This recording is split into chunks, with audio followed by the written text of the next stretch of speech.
नमस्कार। आज का प्रश्न साधारण ब्याज और चक्रवृद्धि ब्याज दोनों से है। प्रश्न एक ही जैसा है लेकिन अलग अलग तरीके से बनेगा।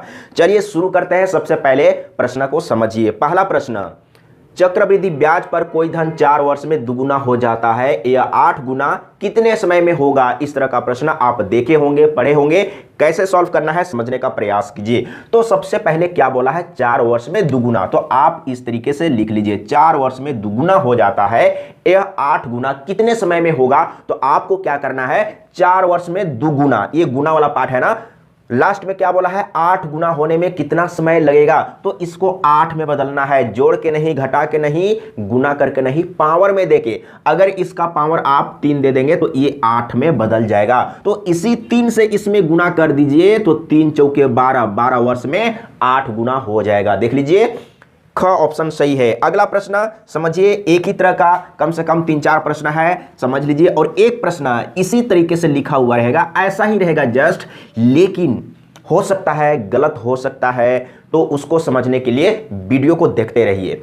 कोई धन चक्रवृद्धि ब्याज के अंतर्गत 3 वर्ष में मूलधन की दुगुनी हो जाती है, तो उसी दर से धन की वृद्धि कितने वर्षों में 32 गुनी हो जाएगी? क्या बोला है? 3 वर्ष में दुगुनी हो जाती है, तो बोल रहा है 32 गुनी हो जाएगी कितने समय में? तो आपको क्या करना है? 3 वर्ष में दुगुनी, ये गुनी वाला पार्ट है ना, इसको आपको 32 में चेंज करना है पावर में देके। तो इसका पावर 5 देंगे तब 32 होगा। 2 दूना 4, दूना 8, दूना 16, दूना 32। तो इसी 5 से इसमें गुना कर दीजिए तो कितना हो जाएगा? 5 दिया 15, 15 वर्ष में क्या हो जाएगा? 32 गुनी। लेकिन इसी तरह का प्रश्न, एक प्रश्न आएगा जो आप मिस्टेक कर सकते हैं, उसको भी मैं समझाऊंगा। इसके लिए आप वीडियो देखते रहिए। अगला प्रश्न को समझिए। तीसरा नंबर सेम प्रश्न है।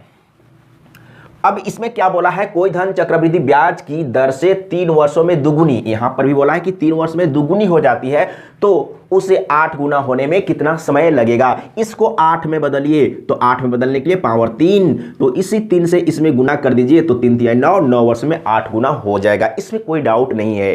तो इसी तरीके से सीखने के लिए, समझने के लिए, पढ़ने के लिए चैनल को सब्सक्राइब कर लीजिएगा। अब चलते हैं अगला प्रश्न।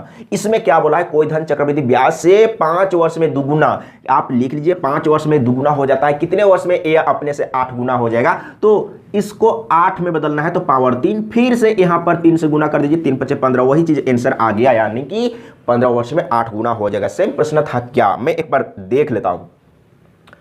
प्रश्न सेम नहीं था लेकिन आंसर सेम आया। चलिए अब चलते हैं अगला प्रश्न। और एक प्रश्न इसमें मैं बताऊंगा जो कि आप गलती कर सकते हैं, मैं पहले भी बोल चुका हूं।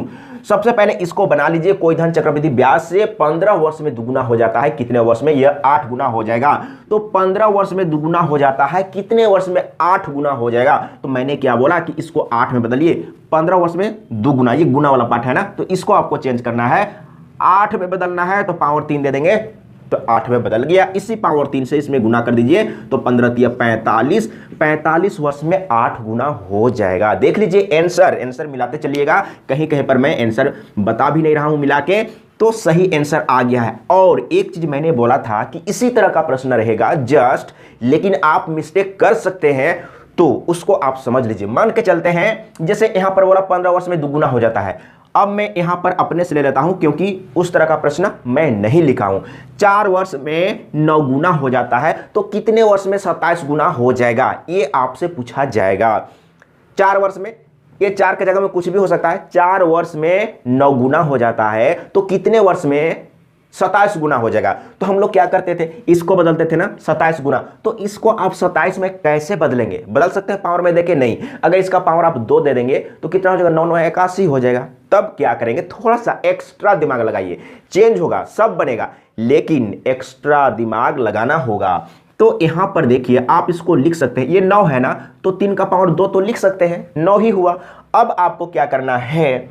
अगर 3 का पावर आप 3 दे देंगे तो 27 में बदल जाएगा। यही तो पूछा था प्रश्न ना, कि 4 वर्ष में 9 गुना हो जाता है, तो 27 गुना कितने समय में हो जाएगा? तो आपको इसको 27 में बदलना है, यानी कि इसको 27 में बदलना है। तो कैसे बदलेंगे? पावर में देंगे तो 3 का पावर 3 का पावर 3 रहने से 27 हो जाएगा। और यहां पर 3 है लेकिन पावर में 2 है, तब क्या करेंगे? पावर 2 को हटाएंगे और पावर में 3 लाएंगे। तो इसके लिए क्या करेंगे? यहां पर समझिए। तो इसके लिए पावर में आपको क्या करना है? 3/2 से डिवाइड कर देना है, क्योंकि ऐसा करने से क्या होगा, ये 2 और ये 2 कट जाएगा, तो ये 3 का पावर 3 बच गया, 27 आ गया ना। लेकिन आपको समझना है कि 27 में बदलने के लिए आप किससे गुना किए, यानी कि 3/2 से गुना किए। तो इसमें आप 3/2 से गुना कर लीजिए, 2 दूना 4 और 3 दूना 6, यानी कि 6 वर्ष में 27 गुना हो जाएगा। राइट आंसर है। ये तो प्रश्न लिखा हुआ नहीं था, बिल्कुल समझ में आ गया होगा। अब चलते हैं अगला प्रश्न 6 नंबर। और जिस प्रश्न में चक्रवृद्धि ब्याज लिखा हुआ है, इसका मतलब तो चक्रवृद्धि ब्याज का ही है। लेकिन अगर किसी में चक्रवृद्धि ब्याज नहीं लिखा हुआ है, तब आपको समझना है कि वो साधारण ब्याज का प्रश्न है, क्योंकि अगला प्रश्न में न तो चक्रवृद्धि ब्याज लिखा न तो साधारण ब्याज लिखा। तो प्रश्न चक्रवृद्धि ब्याज का है या साधारण ब्याज का, तो साधारण ब्याज का ही होगा। देखिए, एक निश्चित दर से कोई धन 6 वर्ष में दुगुना हो जाता है, कितने वर्ष में, यह धन 4 गुना हो जाएगा। मैं 3 तरीके से बताऊंगा और तीनों तरीका को सीखिए, तीनों तरीका को सीखिए और मैथ से खेलिए। मैथ से जिस दिन आप खेलने के लिए सीखे ना, बहुत मजा आएगा और बहुत तरक्की करेंगे आप। देखिए कैसे बनेगा। प्रश्न 2 पार्ट में है। सबसे पहले इसको समझिएगा, ये जो साधारण ब्याज का प्रश्न है ना, 2 पार्ट में है। पहला पार्ट, एक निश्चित दर से कोई धन 6 वर्ष में दुगुना हो जाता है, ये पहला पार्ट है। दूसरा का पार्ट स्टार्ट होता है कितने वर्ष में यह धन 4 गुना हो जाएगा, ये दूसरा का पार्ट। अब मैं 3 तरीका बताऊंगा। सबसे पहले क्या बोला है, 6 वर्ष में दुगुना। आप इस तरीके से लिख लीजिए, 6 वर्ष में दुगुना। अब मान के चलते हैं कि कोई धन P है और 6 वर्ष में जो P है वो 6 वर्ष में दुगुना, यानी कि 2P हो गया। P और 2P में कितने का अंतर है, 1 का अंतर। तो इसमें जितने का अंतर आएगा ना, प्रश्न अलग अलग तरीके से आएगा, जितने का अंतर आएगा उसी को, जैसे 1 अंतर आया, इसमें अब 1 जोड़ते जाइए जहां तक बोला है। कहां तक बोला है, 4 गुना। जैसे इसमें 1 जोड़ेंगे तो 3 होगा, इसका मतलब अगले 6 वर्ष में 3 गुना। फिर से 1 जोड़ेंगे तो 4 होगा, यानी कि अगले 6 वर्ष में 4 गुना। 4 गुना ही पूछा है ना, ये समय वाला पार्ट है, इसको जोड़ दीजिए, 6 × 18, 18 वर्ष में 4 गुना हो जाएगा। यही काम था, ये पहला मेथड। अब दूसरा मेथड को समझिए। दूसरा मेथड में मैं फॉर्मूला बता देता हूं। फॉर्मूला क्या है समझने का प्रयास कीजिएगा। आपको क्या निकालना है, T2। प्रश्न 2 पार्ट में है, तो लास्ट वाला पार्ट में क्या बोला, कितने समय में, यानी कि T2 निकालना है। तो T2 बराबर क्या होता है समझिएगा, N2 - 1 बटे में N1 - 1 और गुने में T1। देखिए, N2 का मतलब लास्ट पार्ट में, दूसरा का पार्ट में कितना गुना बोला है, 4 गुना। तो N2 के जगह में 4 रख दीजिए, -1। N1 पहला पार्ट में कितना गुना बोला है, 2 गुना, तो यहां पर 2 रखिए, -1। और पहला पार्ट में T1 का मतलब पहला पार्ट में समय की बात बोला है 6 वर्ष, तो यहां पर 6 रख दीजिए। तो 4 में 1 घटाइए 3, 2 में 1 घटाइए 1, नीचे में 1 रहने से कोई फर्क नहीं, तो डायरेक्ट 6 से गुना करिए। 6 × 18, 18 आ गया ना, यहां पर भी 18 आया, गलती नहीं हुआ ना, बहुत ही अच्छा और मजेदार था। अब तीसरा का मेथड भी समझ लीजिए। तीसरा का मेथड, पहला पार्ट में क्या है, समय और दुगुना लिखा हुआ है ना, इससे आप दर निकाल सकते हैं। मैं बताया हूं, अगर आप कंटिन्यू वीडियो देखेंगे ना, तो मैं बताया हूं। तो पहला पार्ट से आप क्या निकालेंगे, दर, आर निकालेंगे। आर कैसे निकालेंगे, दुगुना बोला है तो आपको क्या करना है, 1 × 100 करना है, समझे। और समय कितना दिया हुआ है, 6 वर्ष, यहां पर 6 रख दीजिए, ये आर निकल गया। अब इसको नहीं काटते, इतना ही रहने देते हैं, 100/6, ये आर निकल गया। अब आपको क्या करना है, दूसरा का पार्ट से, दूसरा का पार्ट में समय निकालना है ना, तो अब इसी तरीके से मेथड यूज करेंगे, समय निकालना है। आप देख लीजिए दूसरा का पार्ट से, तो समय निकालने के लिए क्या करेंगे, क्या बोला है, 4 गुना ना, तो आप 3 × 100 करिए और बटे में आर करिए। जब समय निकालना हो तो बटे में आर, और जब आर निकालना हो तो बटे में समय, यही काम। तो इतना है ना, आर इतना है। अब इसको अपने माइंड में आप इसको सीधा कर लीजिए, ये 100 यहां पर रहेगा और ये जो नीचे वाला 6 है ना, ऊपर चला जाएगा ना, ये तो आप जानते हैं, ये आप अच्छा से लिख के करिए तो कोई दिक्कत नहीं। ये 100 कट गया, 6 × 18। देखिए कितना मजेदार तरीके से 3 मेथड से आप सीख लिए। जो भी मेथड आपको समझ में आया उसको फॉलो करिए या तीनों को सीखिए। मैं यही तो कहा कि मैथ से आप खेलिए और मेरे साथ खेलिए, मजा आएगा। मैथ सीखिए और नौकरी लीजिए, तरक्की करिए। अगला प्रश्न आप इसको थोड़ा सा बना के देखिए। प्रश्न साधारण ब्याज का है, क्योंकि इसमें साधारण ब्याज और चक्रवृद्धि ब्याज कुछ लिखा हुआ नहीं है, तो ये साधारण ब्याज का है, ये सबसे पहले आपको समझना होगा। नहीं तो सोचते रहेंगे कि कैसे बनाए, साधारण ब्याज का है कि चक्रवृद्धि ब्याज का, कुछ नहीं लिखा है तो साधारण ब्याज का। तो कैसे सॉल्व होगा थोड़ा सा सोच लीजिए। मैं 3 मेथड बताया हूं, उसी 3 मेथड से आप बना डालिए।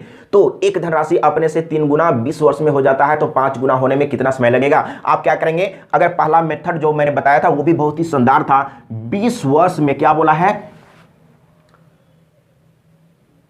3 गुना 20 वर्ष में, 20 वर्ष में 3 गुना और 5 गुना होने की बात बोला है। तो फटाफट आप क्या करेंगे, मान लेते कोई धन P है और 20 वर्ष में 3 गुना यानी कि 3P हो गया ना। ये दोनों में अंतर कितना है, 2 का, 2 इसमें जोड़ दीजिए तो 5 गुना ही बोला था। एक स्टेप ही आपको आगे बढ़ना पड़ा, यानी कि अगले 20 वर्ष में कितना हो जाएगा, तो ये दोनों को जोड़ दीजिए 40, अगले 20 वर्ष में 5 गुना, यानी कि समय वाला पार्ट को जोड़ दीजिए, आंसर आ गया, यानी कि 5 गुना होने में 40 वर्ष का समय लग जाएगा। अगर आप कोई दूसरा मेथड यूज करते तो क्या होता, पहला पार्ट से आप आर निकाल लीजिए। आर कैसे निकालेंगे, तो कितना गुना बोला है, 3 गुना ना, तो 2 गुने 100 करिए। अगर 3 गुना बोला है तो 2 गुने 100 करिए, एक कम करके, और बटे में समय कितना है, 20 है ना। तो देखिए यहां पर ये तो कट रहा है, काट दीजिए, तो 20 25 100 यानी कि आ गया 10%। दर कितना है, 10%। दूसर का पार्ट में क्या बोला है, तो अपने से 5 गुना होने में कितना समय लेगी, 5 गुना होने में समय लेगी, समय निकालना है। 5 गुना बोला है ना, तो 4 गुने 100 करिए, यही तो मैं बताते आ रहा हूं, बटे में आर करिए, यही काम तो मैं बताया हूं पहले भी। तो देखिए 1 0 काटेंगे और 10 चौके 40, यहां पर भी 40 आ गया। गलती होगा क्या, नहीं होगा। क्यों होगा, मेथड है, राइट मेथड है, कभी भी गलती नहीं होगा। अगर तीसरा मेथड को आप यूज करेंगे, वो तो फॉर्मूला है, फॉर्मूला में डाल दीजिए, बन जाएगा। अब देखते हैं अगला प्रश्न क्या है, और ये लास्ट प्रश्न होगा, ये लास्ट प्रश्न होगा। एक बार समझ लीजिए, सीख लीजिए, फिर कभी दिक्कत नहीं होगा। और फिर से इसी प्रश्न को आप बनाने का प्रयास करिए। इसमें क्या बोला है ना, 20 वर्ष में 7 गुनी हो जाती है, 20 वर्ष में 7 गुनी हो जाती है। मान के चलते हैं कि कोई धन P था और ये जो P है ना, वो 20 वर्ष में 7 गुना हो गया है, यानी कि 7P हो गया है। तो ये दोनों में कितने का अंतर है, 6 का अंतर है। तो आप इसमें 6 जोड़ दीजिए, इसमें 6 जोड़ेंगे तो 7 6 13 हो जाएगा, यानी कि अगले 20 वर्ष में 13 गुनी। लेकिन इसमें क्या बोला था, 13 गुनी होने में कितना समय लगेगा, इसमें भी आपको एक स्टेप ही आगे बढ़ना पड़ा। तो ये समय वाला पार्ट को जोड़ दीजिए, यानी कि 40 वर्ष में 13 गुनी हो जाएगा। अगर आप दूसरा तरीका से बनाना चाहते तो कैसे होता, पहला पार्ट से तो आप आर निकाल सकते हैं। 7 गुनी बोला है तो आप क्या करेंगे, 6 गुने 100 करेंगे, और बटे में समय कितना है, 20 वर्ष, तो 20 यहां पर रख दीजिए। 20 25 100 होता है, और 6 25 30, यानी कि 30% आर आ गया। तो आपको लास्ट वाला पार्ट में टाइम निकालने के लिए बोला है, तो टाइम निकालने के लिए क्या करेंगे, बोला क्या है 13 गुनी, तो आप एक कम करिए, यानी कि 12 गुने 100 करिए, और बटे में आर यहां पर आ चुका है, कितना है, तो 30 है, तो 1 0 तो कट जाएगा। और इसके बाद 3 चौके 12 और 10 चौके 40। गलती होगा क्या, कभी भी गलती नहीं होगा। अगर सीखना चाहते हैं, समझना चाहते हैं और नौकरी लेना चाहते हैं तो जरूर वीडियो को कंटिन्यू देखने का प्रयास करिए। इस तरह का नॉलेज, इस तरह का कॉन्फिडेंस, इस तरह का कॉन्सेप्ट आपको पूरे इंडिया में कहीं नहीं मिलेगा। लेकिन सबसे बड़ी बात है कि किसी के साथ विश्वास रखना। विश्वास कैसे करें कि इस चैनल में हमको नॉलेज मिलेगा, आप विश्वास करिए। मैथ अगर सीखना चाहते हैं, या फिर जनरल साइंस सीखना चाहते हैं, या फिर झारखंड जीके भी मैं स्टार्ट कर चुका हूं, बस आप देखते रहिए, तैयारी करिए, एक बार में नौकरी होगा। जय हिंद, जय झारखंड।